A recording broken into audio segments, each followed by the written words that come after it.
we will have a state legislature candidate panel followed by a judiciary candidate panel. The forum is organized by Asian American Coalition of Ohio, Asian Services in Action, Ohio Asian American Health Coalition, and Ohio Chinese American Association. The Asian American Coalition of Ohio, AACO, is a nonprofit grassroots organization with the mission to educate, engage, and empower Asian Americans, Native Hawaiians, and Pacific Islanders in Ohio to participate in all aspects of American society. Our vision is to be a trusted partner in developing informed citizens and compassionate leaders in building a diverse, just, and thriving society. Tonight's forum will be moderated by Dr. Ted Sung. Dr. Ted Sung is a professor of leadership with 2 doctorates, one in management and another one in psychology. He's known for recently establishing a new university called Transcontinental University, in addition to being featured in many media such as Forbes. Without further ado, I'll give the floor to Dr. Ted Sung. Great, thank you very much. Thank you very much for all the candidates for coming to this evening's event. We appreciate the service for those of you who are holding office currently and those of you that are making all the efforts to run for election. We know it's a lot of work and we appreciate you making the time to be with us and share parts of your evening with us. So just a quick ground rules. We're going to first start with a 2-minute introduction that each one of you can share. Share something about yourself, share your passions, what you hope to accomplish while in office, anything you like in those 2 minutes. And then afterwards, we'll ask you some questions. And then you'll have approximately 2 to 3 minutes for each question, okay? So we're going to start with the state senator, and then we're going to go to the county commissioner and then state representatives, and then we'll go do the judges at the last part of the evening. Okay, is everybody okay with that? All the candidates, yes? Okay, great, thank you. All right, so let's go ahead and start with the 2 state senators we have with us. Chandler Wysocki, if I pronounced that name correctly, feel free to go ahead and unmute yourself, and Michele Reynolds. So Ted, I think they are not here yet. We do have a state representative, Beth Lear here. Okay, great. All right, thank you for letting me know. So Beth, since you're ready to go, you're more than welcome to go ahead and get started. And as others start showing up, we'll kind of move them forward into the lineup. Thank you very much. I apologize, it's a little dark in my house. But I just want to let you know, my name is Beth Lear. I am running for the 61st House District, which is Eastern Delaware County and Western Knox County. I won my primary, so this is my first general election to try to win a seat that was vacated by the previous state representative back in January. And the things that are most important to me are education and the economy and crime.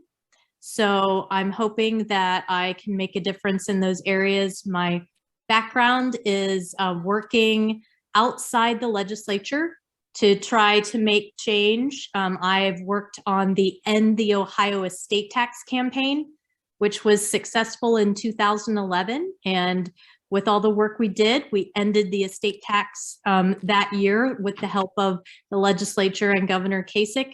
I've been working on education policy for the Buckeye Institute and then as a consultant on my own for over 15 years. And I have a background in research and legislative analysis, and I would like to take that to the Ohio House to work on behalf of my constituents and all of Ohio. Wonderful. Thank you very much for that introduction. Since I see Omar here, he's also running for state representative. Omar, would you mind giving your 2-minute introduction, please? First of all, thank you for the invitation and for hosting this event. A little bit about myself. My name is Omar Tarazi. I'm an attorney. I've been a longtime resident of Hilliard. I'm on Hilliard City Council, been serving for a number of years now. And I'm also now a candidate for the State House, District 11. For those who don't know, it's the Hilliard and Dublin area. In Hilliard, we've been able to make lots of transformation reforms in terms of changing the charter, changing how we do business development to create balanced economic growth in the area. And I'd like to be able to work at the State House level as well on essentially economic development and then education issues. I'm very passionate about education.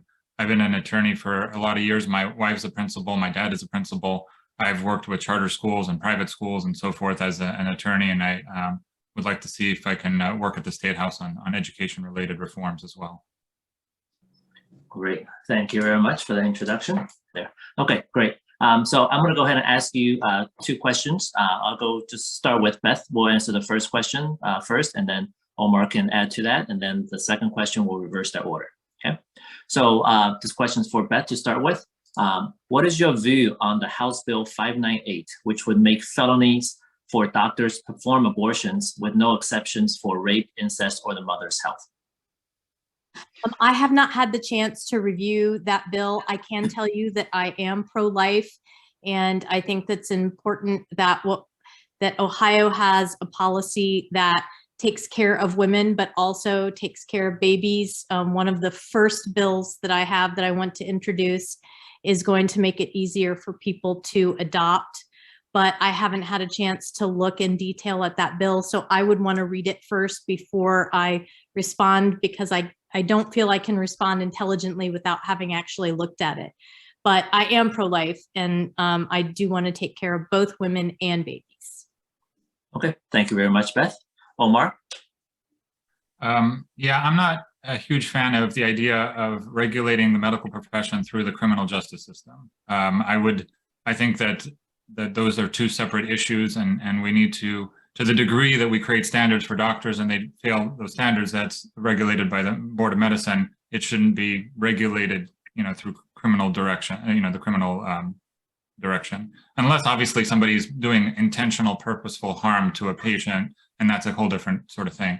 There's a lot of bills out there on the topic of abortion and whatnot. I haven't had a chance to review every single one of them. I do approach it from a pro-life perspective, of course, but at the same time, we need legislation that is easy to understand and apply in the actual complex realities of real life in the medical field, because it's one thing to write something as a law, it's another thing to say, how does it apply under, complex circumstances, and we need to give, the practitioners the flexibility to understand how to, where to work and where the boundaries are. It needs to be very clear, and that's something that we as a community and society need to work together to develop, with the, what's the right solution for Ohio, essentially, since now we have that opportunity to do so. Great, thank you very much for that answer. Okay, now we're gonna swap the order. The next question is, what is your view on the repeated initiatives to legalize recreational marijuana in Ohio? Omar will answer the question first.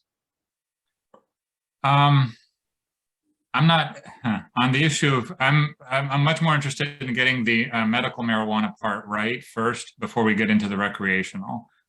These are complex issues, and obviously we have the federal law layered on top of it. So I'm not really a fan of just rushing right to the recreational before we've even gotten the medical part fixed. Okay, thank you. Thought on that. Okay, yep, Beth? Thank you. I'm really concerned about going that direction until we have thoroughly investigated how it's affected the other states. So the preliminary data from the states that have legalized marijuana for recreational use, from what I've seen, has not been positive. And the data that I've researched myself is that the marijuana that we have today is considerably stronger and more potent than what was being used back in the 60s and 70s. So I think that we need a lot more information. Having worked with folks in the construction industry, I also know what a concern it is that we can't yet tell how long does the marijuana stay in your system and when are you actually safe to perform activities like driving a forklift or working up on a skyscraper. So I think there just needs to be more information before Ohio should join with some of our Western states in making that legal. We've got to have all the facts before we make a decision like that. Thank you very much. Oh, all right, so that is the 2 questions we have for the state representatives. So thank you very much for your response. So next, let's go ahead and go to the judges. Looks like a number of the judges are here, so we can kind of go ahead and go through the judges. So I see Will Ireland here. I see Keith McGrath. Is Michael Holbrook here yet? You can go unmute yourself if you're here. And then Janie Roberts. All right, so let's go ahead and do an introduction. So Will, go ahead and do your introduction. Good evening. Thank you so much for hosting us this evening and your flexibility. I apologize. I'm on a handheld. I'm currently at a slate dinner party, and I'm so delighted to have this break and opportunity to talk to you. There's 3 important things that I want you to know. 1, I've been in the Franklin County Common Pleas Court for 29 years. I've been an officer with the court. I am a combat veteran, combat aviator, paratrooper. I started out as a heavy wheel mechanic. I've been married for 41 years. My wife is she is the chief executive officer of House of Hope. It is the oldest drug alcohol treatment facility in Franklin County. I am committed to my community. I care about my community as you do. I am your neighbor. I am concerned about where our courts are headed. I'm running in this race because I'm getting verdicts now from judges that are not what they should be, either by fact or law. So we have seen a decline in our city. I want to restore the grandeur of the capital city. Think of judges as the great game of baseball. I don't like sports analogies. This analogy is not to diminish the significance of what I'm talking about here, but think about baseball and think about the catcher. The catcher is the one that gets the foul ball, ricochets off the backstop and throws them out. And that's what we do. We protect our community. We have a greater impact, as you know, in our community than most any other official. So I respectfully, request your vote. Experience counts. That's what this is about. The Franklin County Common Pleas Court is no place to learn. It's not an on-the-job training place. I've practiced in federal, state appellate, county common pleas trial division, municipal, and mayor's court. And I've done it in federal, not only in federal, but specifically in civil, criminal, probate, juvenile, and domestic. I practice in all realms of the law. So I bring you a plethora of experience. Thank you. Great. Thank you very much for that introduction. Okay, next introduction, we're going to go to Don Roberts. Don, the floor is yours. Thank you. I'm Don Roberts, and I'm running for Franklin County Domestic and Juvenile Court. For those that don't know, that's the court where you hear divorces, custody cases, child support cases, and juvenile offender cases. So although it's the court where the most likely place that you're going to have contact with the court, a lot of people don't realize how much involvement that is. I've done many cases where I'm actually holding the hand of the victims who come in there seeking protection from domestic violence. I'm also the person that's taking clients in there for their divorces, whether it's representing the husband or representing the wife. I'm also the person that's out there representing the juvenile offenders sometimes when they have run-ins with the law. I'm the person that actually has been doing this for 20 years. And in those 20 years, one thing that I've learned and what I've learned on knocking on doors for these many weeks that we've been campaigning is that it's taking too long to get through that process. So one of my goals is to expedite the process of getting from the beginning to the end of that process in a much faster way. Because one thing that's common with all litigants that go through this court is that it's a court of passion. It's a court of high feelings, because this is where sometimes your very life is at stake. Sometimes this is where your children and your parenting time and the ability to raise your family is at stake. This is where your physical belongings and your income is at stake. So the emotions run really high. And for this to go on for 2 years is too much. So my goal is to try and expedite this, to make this easier for these parties that are going through this traumatic experience. And I can't hesitate and make light of the fact that this is trauma. So I want to try to make that an easier process. In the 20 years that I've been practicing in this court, it's never taken less than 2 years to get through this process. So my goal is to reduce that process. So I want to try to do that by identifying ways to expedite it through specialized dockets. And I want to look at certain things of commonalities that our judges can focus on. So I want to try to do that. I'm a former police officer. I'm an Air Force veteran. I'm a family of a special needs child. I've dealt with issues like drug issues. I've dealt with issues like mental health issues. And these are common issues that also bog down the court's dockets. So with my experience on a personal level, as well as a professional level, I think I can do that. So I'm asking for this community's vote and for consideration for that as well. Thank you. Great, thank you very much. So just for the audience, both Don Roberts and Will Ireland are running for judge for Court of Common Pleas. Next, we have Keith McGrath, who is running for judge of Court of Appeals. Keith, go ahead and do your introduction, please. My name is Keith McGrath, and I am a judge on the 10th District Court of Appeals. I have been an attorney for 30 years. I graduated from the Ohio State University College of Law in 1992. It was 29 years of practicing as an attorney before I became a judge. As an attorney, I was a trial attorney. So I've worked in all the trial court systems. I've done trials in juvenile court, domestic court, municipal court, common pleas court. I've handled some of the most egregious crimes that occurred here in Franklin County, your murders, your rapes, your kidnappings. I did that for 25 years here in Franklin County. I did work for a private law firm for 4 years and did some complex civil litigation cases. I've been admitted to the bar for the United States Supreme Court since 2000, and I've been able to work on some Supreme Court briefs while I was working at that civil law firm. Now, as a judge on the Court of Appeals, I've been working on cases, and my job, I guess I need to explain to you, is that as a judge on the Court of Appeals, I look at what the trial court judges do. My job is to make sure that the trial court judges have understood the law, have followed the law, and have applied it equally and fairly to all people involved. That's important, and that's what my goal is. Experience matters when you are an attorney and you want to be a judge, and especially as a judge who looks at other judges' work. So this fall, because I got appointed in April by the governor, and I was very appreciative of that, I am on the ballot this November. And again, I'm asking for all of yours vote this November. Thank you. Great, thank you very much, Keith. So we're going to go ahead and ask 2 questions to the Will and Don first.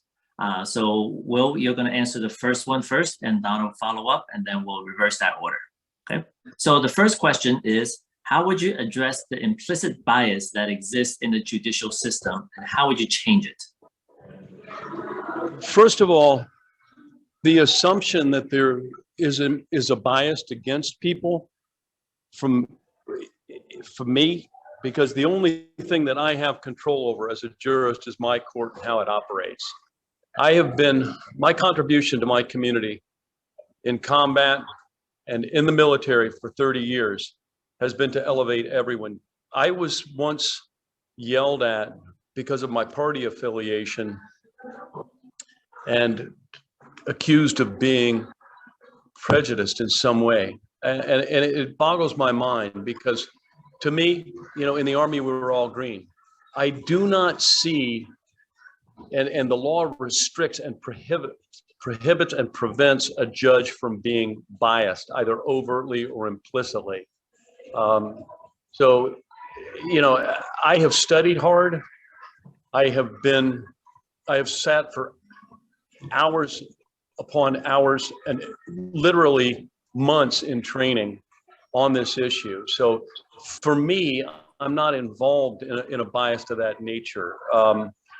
I know that we as minorities sometimes because of our human frailties, assign blame to something outside of us.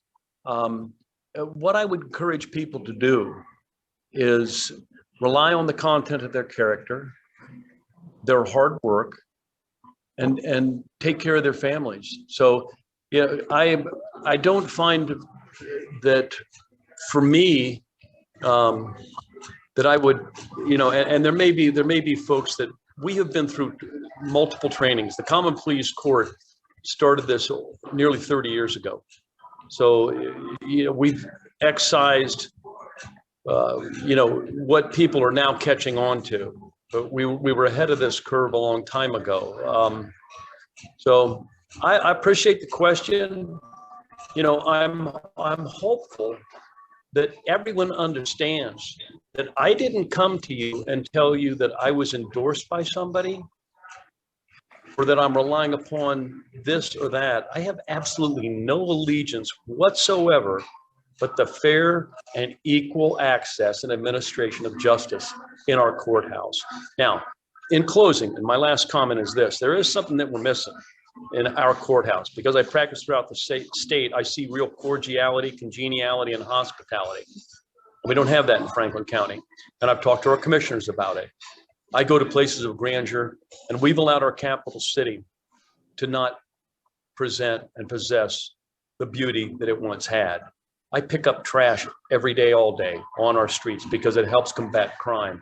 But those are the things that we need to start focusing on. We need to start focusing on improving ourselves and our court systems, both through timely execution, as Don Roberts was talking about, and taking care of business, but focus on ourselves and improving ourselves for service to others. And I rely on my 40 years of volunteer work in the treatment community as well. So again, appreciate the question. Sorry I couldn't be more explicit, like I attended a 4-hour course because my department was known to be biased and has been, and we're doing remedial work. That's not what we're about. That's not what I'm about. Been through that, done that, and I've elevated everyone of every stripe and every opportunity that I possibly can. Thank you so much. Okay, thank you very much, Will. Don? Thank you for that question, because I think that it's an important question to ask, but I think it's too easy to just give that question lip service. And I think too often that's how that question is simply answered. Oh, I've had some kind of remedial training to purge my sins. And unfortunately, that doesn't really do it. I think you can show your implicit bias, your prejudices, by walking the walk and talking the talk. I can tell you that although I practice family law in the court that I'm running for, as in contrast with what the court that Will Ireland is running for, he's looking at a court that's criminal. Okay, that's the criminal, and there's a civil side to that. So that's common pleas. My court is a different court. It's common pleas as well, but it's specifically the domestic division. So there's a completely difference there. However, I do cross over occasionally when my family law clients have run-ins with the law. So sometimes I'm over there, and there's something that I notice. I notice Will Ireland is over there, and I've seen him over there practicing, and I see him with clients of all stripes, of all colors, of all ethnicities, of all economic backgrounds. And that's where implicit bias comes into play. That's where does this attorney represent one type of a client? Does this attorney have a prejudice or a bias against representing other types of people? And I don't see it with that particular attorney. Now I want to talk about me, because I'm the candidate that's running here. When it comes to me, I spent many years working at legal aid. And one of the things that I did was I represented victims of domestic violence. And part of that was reaching out into an underserved community. So I worked with CRIS, Community Refugee Immigration Services, where I represented clients from the Muslim community.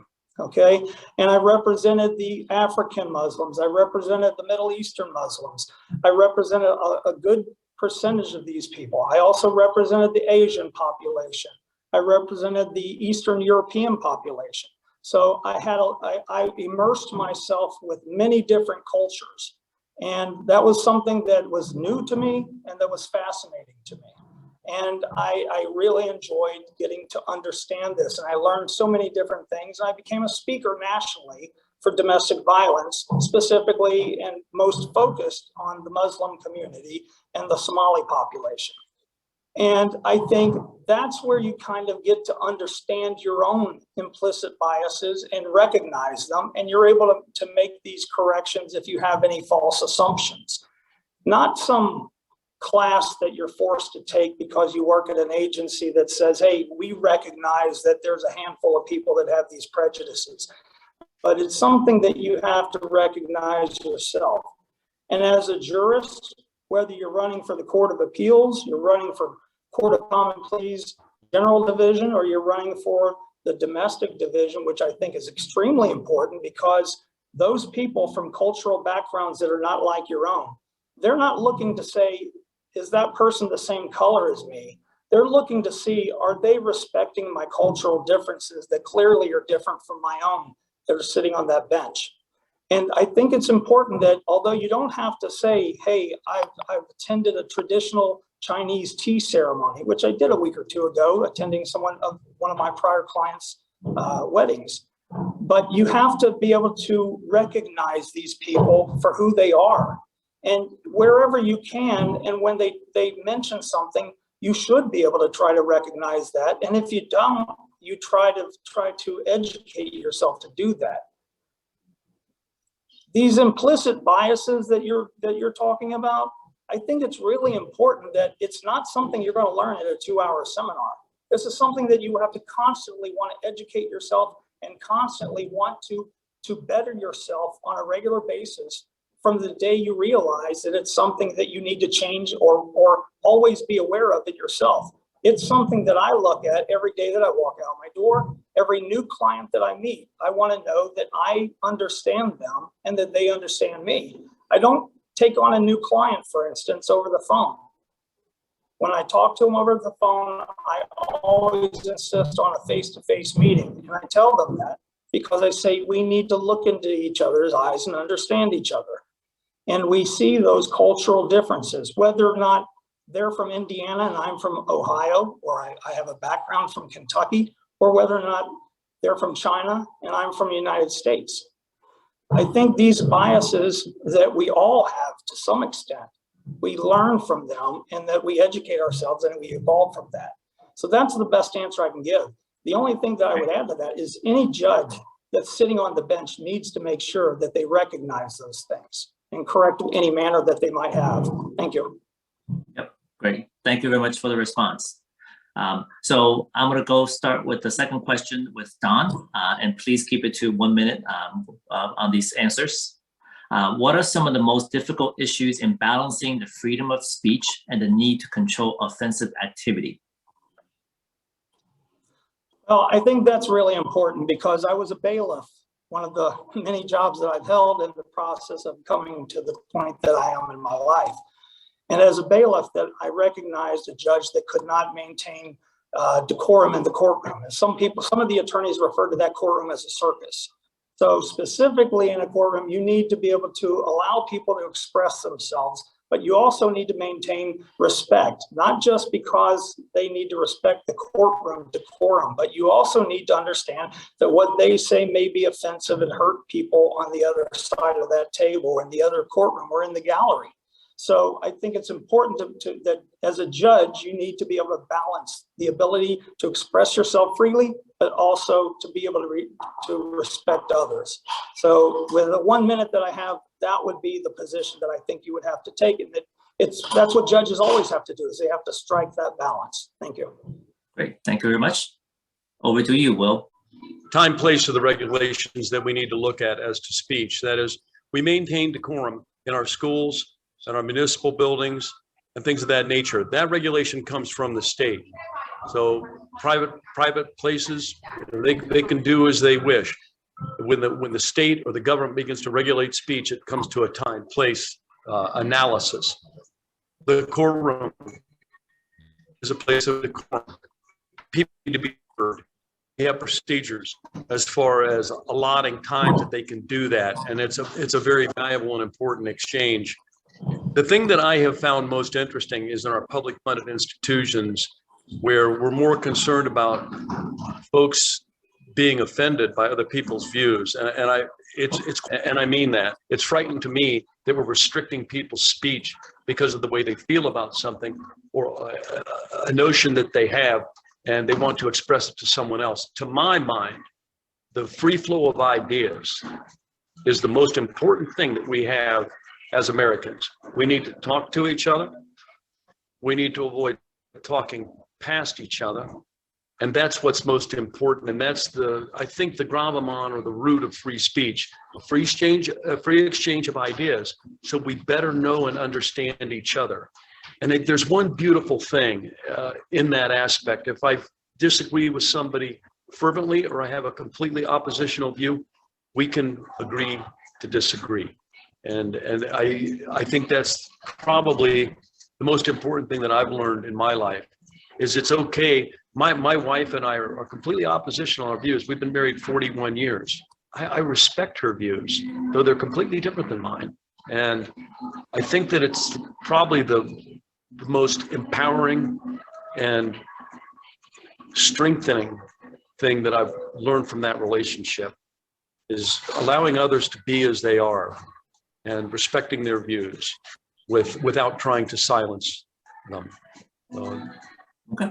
I think that's responsive as to time, place. Thank you, sir. Yep. Thank you very much, Will. So everyone, you just heard from Don and Will Ireland, who are running for Judge of Court of Common Pleas. Thank you very much for your participation in this event. Thank you. Next, thank you. Next, we're going to go ahead and go to Keith McGrath, who is running for Court of Appeals. Keith, the first question for you is, how would you address the potential racial bias by judges and magistrates? Thank you for asking that question. I think it's important when you look at this, you have to understand that the way you grow up, where you come from, does lead to some bias in the court system. It happens with everyone, and you have to be aware of that. I think the way that I was raised, I'm originally from New York. My dad was a high school dropout. He dropped out of school at 16. He worked 2 jobs. One of them was at a car wash. So when the car came out, he's the guy with the towel cleaning it off. But when I was brought to his work and had to deal with those situations, he always taught me that you deal with people with respect and you listen to what they have to say, no matter who they are, that you can learn something from anyone, whether they're 103 or 3. You don't talk to people, you talk with people. And when you talk with people and hear them and have a discussion, it's amazing what you will learn. He did get a job that took us overseas. So I did live overseas for 2 years in the country of Iran. And as a kid in 4th and 5th grade, living in a foreign country where I didn't know the language, I didn't know Farsi, they didn't know English. Kids are kids.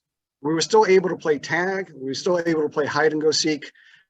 You learn how to deal with people, even just naturally as a child. You don't want to lose that as you get older. When I was in the Coast Guard was the first military service to let women in to serve as officers in all aspects and all missions. So when I was going through basic training, if somebody's saying jump and you're saying how high, it doesn't matter if it's a man or a woman, you listen to them, you respect them. And as a judge in court, that's what I'm trying to do. I'm trying to listen to what people have to say. I'm trying to talk with them, not to them. I'm trying to allow people to have an explanation and fully develop their arguments so that I can hear what they're actually saying before I make that decision. My past experience, my past 29 years as an attorney, my past 1 year here as a judge has helped me get through that to be able to listen to people and help try to decide the case that's most appropriate with the law involved. Thank you. Thank you very much. So the second question for you is, what would you do if you see a case where legal procedures were followed to the letter, but the decision itself was discriminatory? That's a very difficult question for me to answer because I have to follow the rule of law. As a judge, I need to follow what the law says. I am not in a situation where As a state legislator, I can change the law. As a judge, I have to separate myself. We have the three different government, executive, legislative, and judicial, and we all have to balance each other. We all have to check on each other. So if the law is being followed, that's what I need to do. Now, I can refer cases to the state legislature. I can talk, as all of you can, talk to your state representatives and say, hey, I don't think this law is right. We need to get it right. Let's send it to the state legislature and have them deal with that situation. I don't want to do anything that's wrong, but I do have to follow the law. Okay, thank you very much, Keith, for your answers. So for everyone, we just heard from Keith McGrath, who is running for Judge of Court of Appeals. Thank you very much for your time. Thank you all. Okay, next we're going to change gears and go over to a candidate for state senator, Michele Reynolds. Right after the state senator office candidacy, we're going to go back to the two other judges' position, which will be Michael Holbrook and Laura Nesbitt. Okay, I am so sorry. I am actually driving, so it's not good for me to be on camera right now, but I'm almost to my destination. Okay, so do we want to just come back to you then? Yes, come back to me. That would be great. Thank you. Okay, sure thing. Okay, let's go back to the judges. So we have Michael Holbrook here as well as Laura Nesbitt. So Michael, would you want to do a quick 2-minute introduction of yourself, please? Okay. I'm Judge Michael Holbrook. I'm seeking my 4th term as a judge in the Court of Common Pleas General Division. I grew up in Columbus, born and raised here. I was a trial lawyer for 22 years. Before I took the bench, I represented people all over the state of Ohio. Since then, I took the bench in January 1st, 2005. I've handled some of the more difficult cases in Franklin County. I did the Houston murder trial. I had the gaming rape cases, the nationwide rape case too. We've had some impactful decisions. I'm seeking my last term. I would be aged out next time. I have 3 wonderful kids, and I have a great new granddaughter that I'm so proud of.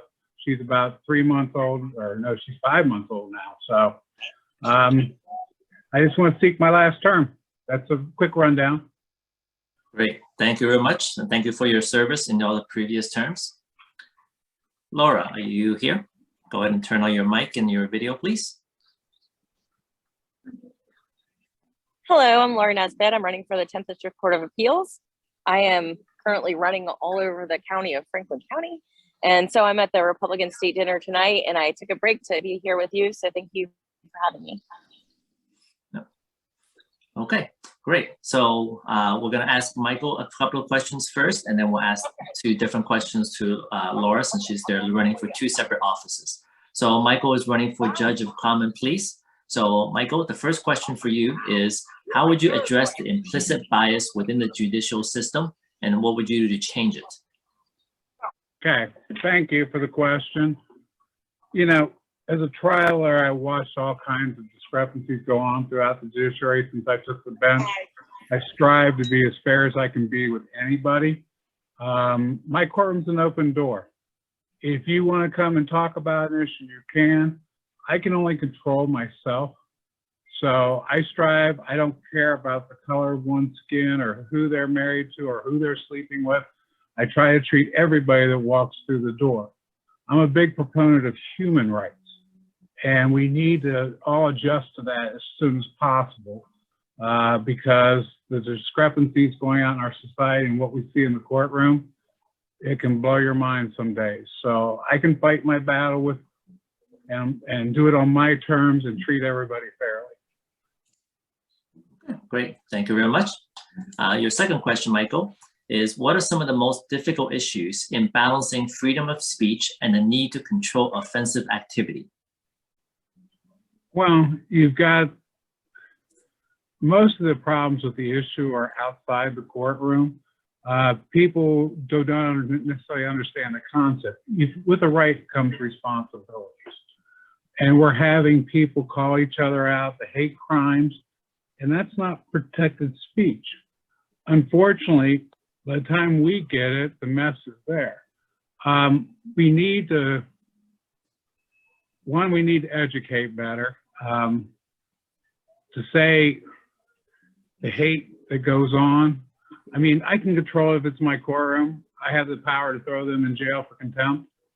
But the time it gets to us, society needs to adjust. And the hate crimes are some of the most vicious because they're so emotional.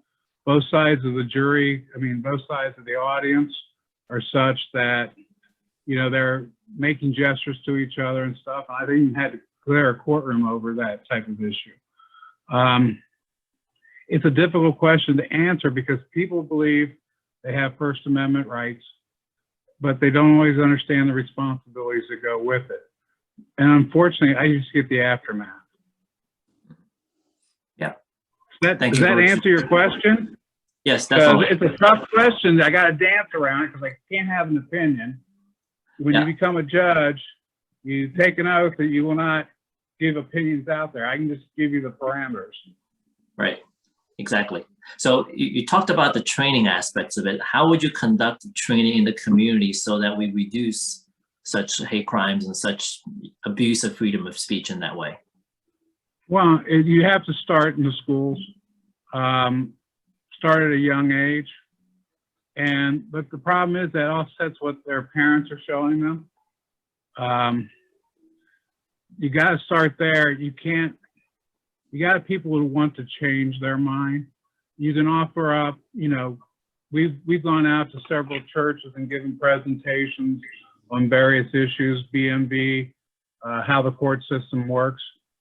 And you can educate, but people are still going to have to do it. I don't want to blame people for it, but it's kind of it out there because usually the person engaged in the hate crime doesn't care about the standards of the law. They just want to hate. And until we can break it at an early age, I think we're going to be dealing with this for a while. Yep. Great. Thank you very much. I have to tap around it because I can't give you an opinion that says how it'd roll on the bench. Yes. So I was just trying to get information out there. Yep. And I was hoping to give you a question that's outside the scope of the bench and then get into the training side of things. Okay. Yep. All right. Thank you very much for your answers. Nope, that's it for you. Okay. Thank you, sir. Yep. Thank you for your time. Okay. Now we'll ask 2 questions for Laura. So Laura, how would you address potential racial bias by magistrates and judges? Absolutely. Well, first, I would say that if you're seeing something, you need to say something. There's always a feeling of camaraderie amongst judges and magistrates on the bench that we're all on one team. And sometimes it's hard to call out your colleagues. But at the same time, if you realize the role that you're in is something that is greater than yourself, is greater than your peers, you're there to ensure that justice is carried out on a daily basis, and you see something that seems like it's biased towards a party, a litigant, an attorney, a victim, whomever may be before the judge, and it seems like it's not right, I would say that the first step is to go to the person that you feel is creating that issue and ask them what's going on, and try to have an understanding, because sometimes we don't know what's in the hearts and minds of others, and it may look like something that it is not. Second of all, if you feel like you've taken that step and it's still weighing on you that this is just not right, then you need to escalate that issue. There's no reason for judges and magistrates to have an outward bias towards a party, a litigant, whomever it may be in their courtroom. And so if that feels like it's the case for you as a judge sitting on that bench with your colleague, then it certainly is going to feel like that towards whomever that is being imposed upon. And so I think it is every person's duty, whether it's the judge, the magistrate, somebody sitting in court, whomever it may be, to bring that up and escalate it in order to get that situation addressed. So that is the that is the first thing I would do, is not sit down, not be quiet, because that is how we create injustice, is by not saying something. That's what I would do about that issue. Great. Thank you very much for that powerful statement, Laura. The second question for you is, what would you do if you see a case where the legal procedures were followed to the letter, but the content of the decision is discriminatory? It's very difficult. And I would echo the comments of my predecessors that spoke before me. Unfortunately, as judges, and I think that the important thing to do as a judge is to follow the law. Our legislature should not be making laws that are going to create biases, that are going to create unjust decisions by the judges on the judiciary. Judges must uphold the law. If we don't, if we step into the shoes of legislature, if we step into the shoes of the executive branch, it is unimaginable the damage that that would do for the faith in the judiciary. We have a three separate co-equal branch of government for a reason. The reason I'm running for judge is because I want things to be fair. I want things to be decided not according to any bias, but according to what is required under the law. And I think that our legislators need to do their job in ensuring the laws they're making, the laws they are writing, the laws they are supporting are something that is going to be for the betterment of society. So if there is a law out there that is creating an unjust result in the courtrooms, it's absolutely the job of legislature to correct that, and I would not stand in the way of that.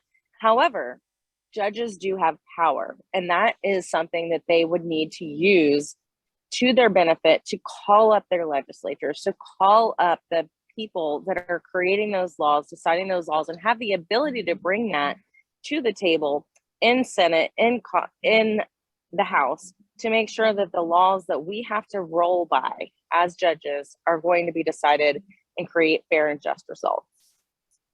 Great. Thank you very much for that explanation, Laura. So, ladies and gentlemen, you just heard from Laura Nesbitt, who is running for Court of Appeals. Thank you very much for your time. Thank you so much for having me. I appreciate you all. Yeah, thank you. Have a good evening. You too. Okay, next looks like Michele is now available. So we're going to go ahead and have Michele Reynolds introduce herself. Good evening, everyone. I hope you can see me. Yes, we can. Okay, great. My name is Michele Reynolds. I'm a candidate for Ohio Senate District 3, and I live in Canal Winchester, Ohio. I am a native of Ohio. I've been here for 21 years in Central Ohio. I live with my husband and my children, and I am currently a pastor's wife. I'm also a business owner, third-generation business owner. I run a nonprofit organization that provides housing for formerly incarcerated men and women and youth.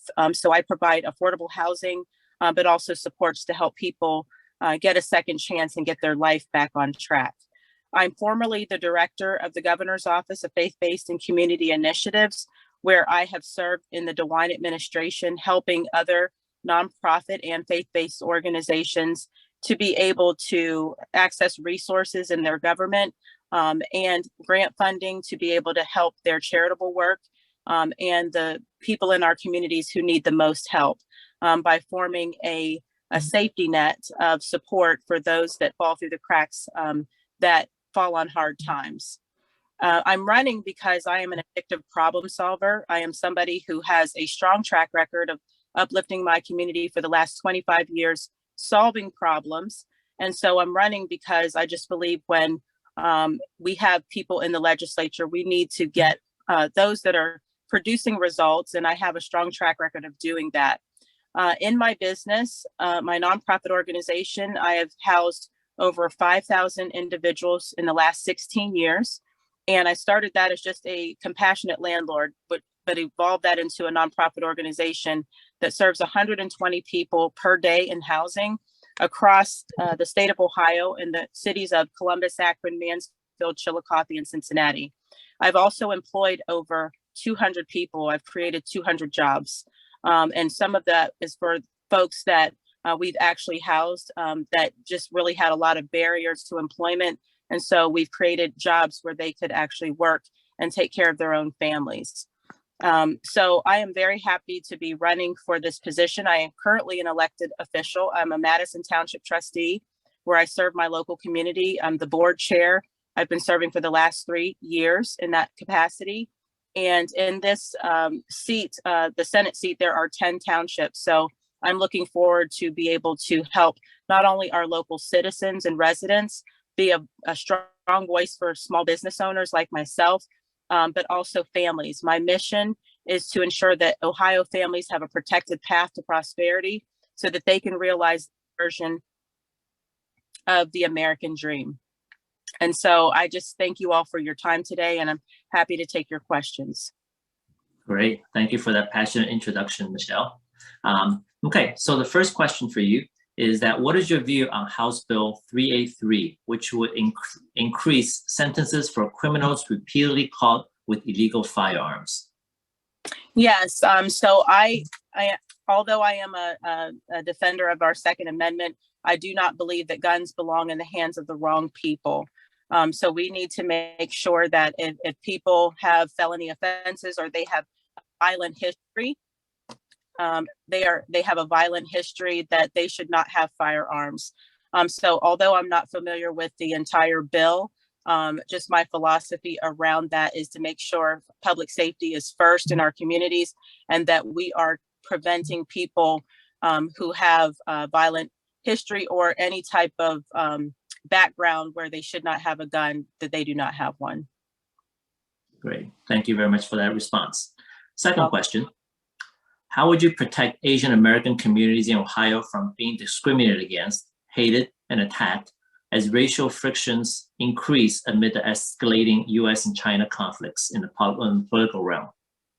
So I think it's very important to make sure that we educate people on our values and our differences. I right now sit on a diversity, equity, and inclusion as a chairperson in our school system at Groveport Madison schools. And I think it really starts with, first of all, educating people on our values and our differences. I think I would be a big promoter of having Asian American education taught in our school in history, so that we can understand the values and differences. I also, as a legislator, would like to see there be an Asian American chamber, not just a chamber, but a commission, because I think it's going to take all of us to make sure that what the things that you're passionate about is something that we can get in legislation, and that we can have initiatives that we can educate people, because without a lack of understanding, there's going to continue to be people who say things that are hateful and hurtful, but we need to be able to have an initiative that combats that. So I would like to partner, and I would like to say that I am a member of the Asian American Chamber, AACG. I have been for a couple of years. And so I would like to partner with my Asian community to be able to educate in our schools, first with our children, and then also condemn any type of hate speech, hate activity as a legislator, and work with you to establish a commission. Thank you. Great. Thank you very much. In part of your response, you talked about adding into the educational curriculum about Asian history and so forth. How would you balance that with American history, African history, European history, all the different minority groups? They all have their unique histories. How would you balance that within the curriculum where students are already overloaded from standardized testing and everything else that they have to do? Well, I think it's important to include it in social studies and the history curriculum that we already have. I think it's important to realize that America is a melting pot, and we can't just teach history from just a Euro perspective. So I think that it is something worthwhile to look at our state school board first, and then look at also our local school boards, and see how we can look at the curriculum for social studies and just make sure that everybody is identified in that history. So, but also I think we can have more elective options. So that first of all, there's a baseline understanding in social studies, but we have those elective options, working with our Asian community to offer classes so that people who want to take more classes and understand Asian history can do so. I know that when I went to college, there was an African American Studies department. I'd like to see our universities also have Asian American Studies department, so that those are just viable options for people who decide to go that course path, that they can have that option. And I think the more we educate, the more we can come together and be more unified as Americans. Great. Thank you very much for your response. We thank you for the time you've taken to spend with us. Thank you. You're welcome. Thank you for having me. Thank you. Okay, next we're going to go to Janie Roberts, who is running for Judge of Court of Common Pleas. Janie, feel free to do your introduction in about 2 minutes or so. Okay, thank you so much. And I apologize for this strange video. I'm in my car because I was at another event. My name is Janie Roberts, and I'm running for Judge in Domestic and Juvenile Court in Franklin County Common Pleas. I am running because I have been a lawyer for over 35 years practicing law in Franklin County. I have represented people in every type of case that domestic and juvenile court covers. I have been a public defender. I've been at the Attorney General's office in the crime victims section. I have also been a magistrate in juvenile court for 9 years.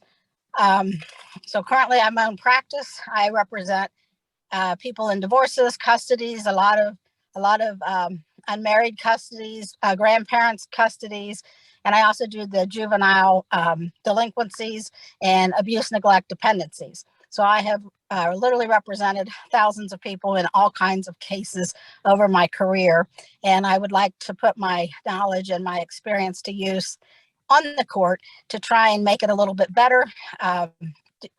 Do some things that I think will help everybody that comes to court. I do care about families and children. I care about all families. I think that all families deserve the same type of justice, and that's what I would be aiming for. Also, our court has a lot of magistrates. I think there are about 30, and I would also try to get some consistency going with them, and I would also try to speed up the cases. We have cases that linger for literally years, and sometimes there's a trial and it takes over a year to get a decision, and I just do not think that's fair, appropriate, or helps anybody. Certainly doesn't help the families that are involved. I want to make the court more accessible, make sure everybody has what they need to get fair decisions. And as far as juveniles go, a lot of people don't realize that we have domestic and juvenile. It's a lot of different things that our court covers. And luckily, like I said, I am experienced in all of that. And I would like to see more consequences to the juveniles, reasonable consequences. I don't want to lock everybody up, but I think that even if they have to write a letter of apology the first time they come to court on something simple, maybe they won't come back. So I would like to have the families involved, get them into some programs, make appropriate sanctions for these kids so they don't just age out of juvenile court and end up in common pleas court. Great. Thank you very much for that, Janie. All right. So the first question for you is, how would you address the implicit bias that exists in the judicial system? And what would you do to change it? Well, I think that, first of all, I would certainly want the court to sponsor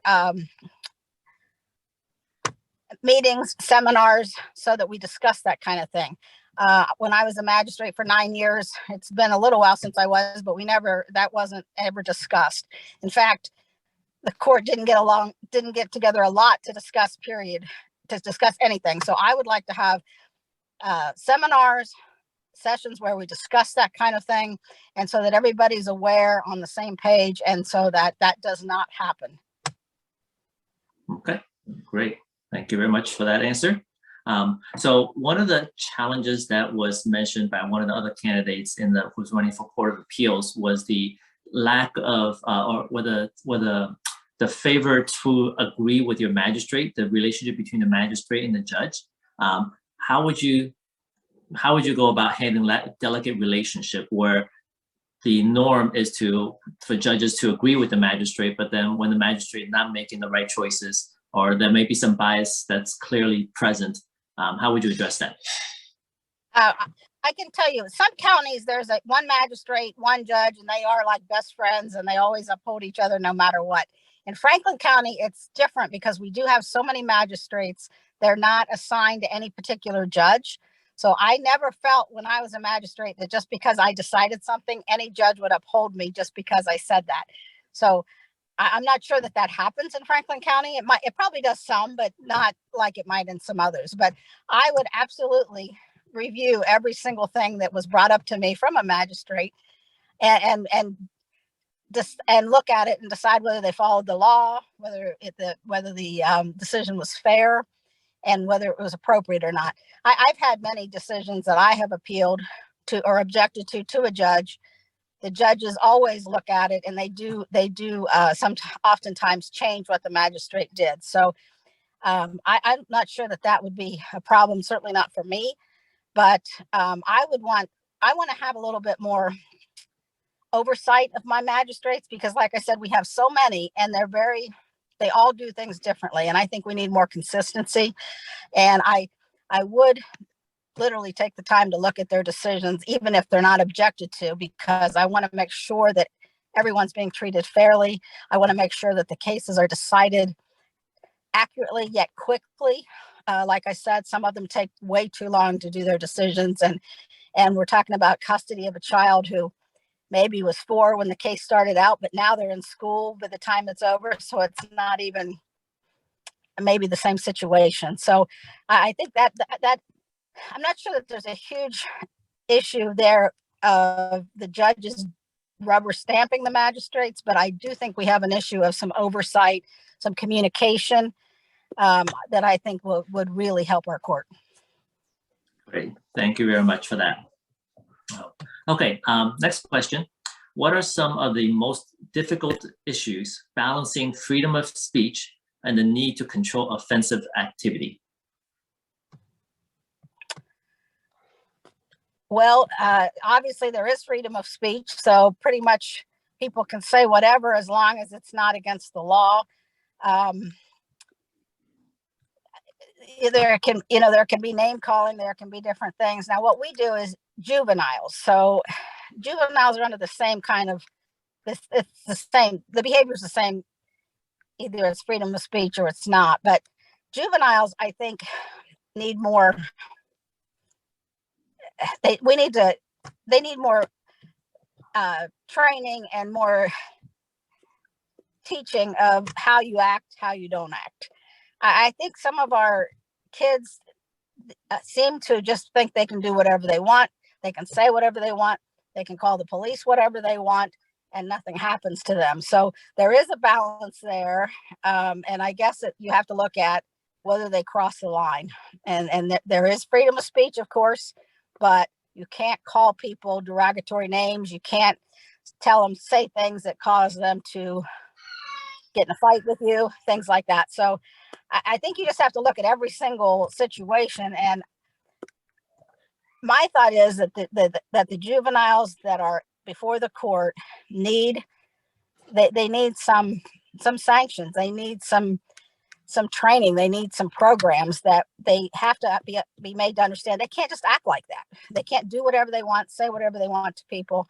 Otherwise they turn in, sorry, my light went off here. Otherwise they turn into adults who are in adult court and they're in trouble. All right, I'm going to try and get this light back on there. How's that better? Sorry. Yeah, much better. I guess my light turns itself off if you leave it on too long. Yeah. So hopefully Okay. I answered your question. Yes, very much so. Thank you very much, Janie. All right, that's all the questions we have. Thank you very much for taking the time to join us this evening. Thank you so much for having us. And once again, I apologize for the weird lighting. Yep, it happens. We know it's one of those safety features where it conserves your car battery so that it doesn't, you can start your car tomorrow morning. Yeah, so we all learned something there. All right, Yep, thank definitely. you so much. All right, thank you. Bye. Okay, ladies. Yep. Okay, ladies and gentlemen, you've heard from a number of our candidates. We've heard from Michele Reynolds, who is running for state senator. We've heard from 2 state representative candidates, Omar Tarazi and Beth Lear. We've also heard from Will Ireland and Michael Holbrook, Janie Roberts, Don Roberts, Keith McGrath, and Laura Nesbitt, all running for the various judges. And it looks like Josiah, if I'm correct, Josiah. Josiah, my apologies on that. Josiah You're Lanning okay. is joining us. He is running for state representative. So Josiah, feel free to give us a 2-minute introduction.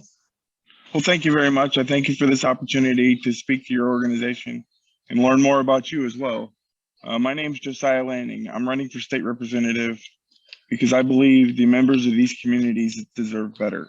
I've lived in this neighborhood of North Linden my entire life, and unfortunately, I've watched our community fall into collapse. Neighborhoods in ruin, schools closed, businesses collapsing and falling apart. We can do better. I'm running for state representative to make a difference. And how do you make a difference in all those issues? I think I'll break it down issue by issue. I think our community, first and foremost, needs public safety. If you've been in the areas of northern Columbus, which ranges from south side Morse Road down to Goodale Park and east to west, North Stigler to North High Street, depending on what time you go out, it may seem like Gotham City from the Batman. There's a lot of craziness that goes on. Our communities deserve better. The elderly people that raised their families 20 and 30 years ago deserve better. And I think you can fix that situation by creating community partnerships, working with police organizations, whether it's the sheriff's office, police officers, and you work with criminal justice organizations. You need to hear all concerns and bring people together and come up with a working solution that works for everybody. Second of all, I think we need to address education. The education system in the northern area of Columbus has been a failing endeavor for quite some time. One of the local schools, I looked at their recent scorecard reports. Prior to COVID, they had a 54% graduation rate. Sorry, that gets me every time I say it. 54% graduation rate. That's horrid. If we were talking about a private business, they would probably be out of business. And we know through academic studies, if a children doesn't graduate from high school, he's 85% likely to be involved in criminal activity. As a Republican and wanting to be involved in public safety, yes, I believe we must be tough on crime, but I also think we must address as a community and as a society underlying issues, including education. There is a strong relationship between literacy and whether or not you're successful in society or you become a pipeline to the criminal justice system. And I think not last, but more of balancing, I think one of the third tier of my campaign is actually economic issues. Everybody, regardless of where you live in the state of Ohio, is feeling the economic crunch, largely due to inflation. Inflation at its very core is a reduction of your income. Your money doesn't stretch as far. Your purchasing power decreases. So how does the state government help with largely a federal issue? I think from my perspective, it's rather simple. The state of Ohio needs to reduce its spending. We've increased spending every time we do a new budget. I think it's time the state becomes more responsible with the money that it has and allows citizens to be able to keep and spend more of their own money. No elderly person should have to sit around their kitchen table and wonder, am I going to buy my medications this week or am I going to put food on the table? But that's what many people in these communities deal with. My campaign in its holistic approach is about empowering individuals and empowering families. Great, thank you very much. So I'm going to ask you two questions. Okay. Sure, absolutely, thank you. Yeah. So the first question is, what is your view on House Bill 598, which would make a felony for doctors to perform abortions with no exceptions for rape, incest, or the mother's health? So regarding that specific piece of legislation, I haven't personally looked at it in its holistic, in all of its writing. I'm sorry, I haven't looked at that specific bill in its entirety. But in answering the question, I will say, in accordance with my moral values and the Abrahamic religions, I believe in the sanctity of human life. I believe every human life, regardless of its given stage, whether you're in the womb, just born, or if you're an elderly person, I believe every human life has intrinsic value, not given to him or her by society, but by the nature of being given it to him through their creator. I believe we must protect innocent life, whether you were just born or you're an elderly person. I I think that's the best I can answer that question because I haven't gotten into specifics. I think as a society, we need to support life. I think we can support life by enabling nonprofits to help young mothers who have just had children or just found out that they're pregnant to support them. Because from my experience with some of my friends, if a young lady gets pregnant, they feel like they're in a bad spot. And I don't feel like being pregnant should be something that you should be ashamed of or afraid of societal consequences. We should embrace life. We should encourage life. Life is actually I believe in life fundamentally because of, it's part of American values. In the Declaration of Independence, we talk about the unalienable right to life, liberty, and the pursuit of happiness. Without life, there is no liberty or pursuit of happiness. Great. Thank you very much for that answer. The You're welcome. second question for you is, what is your view on repeated initiatives to legalize recreational marijuana in Ohio? So this is an area that I've looked at. I won't say I'm a master. I don't know everything about it. I'm still learning.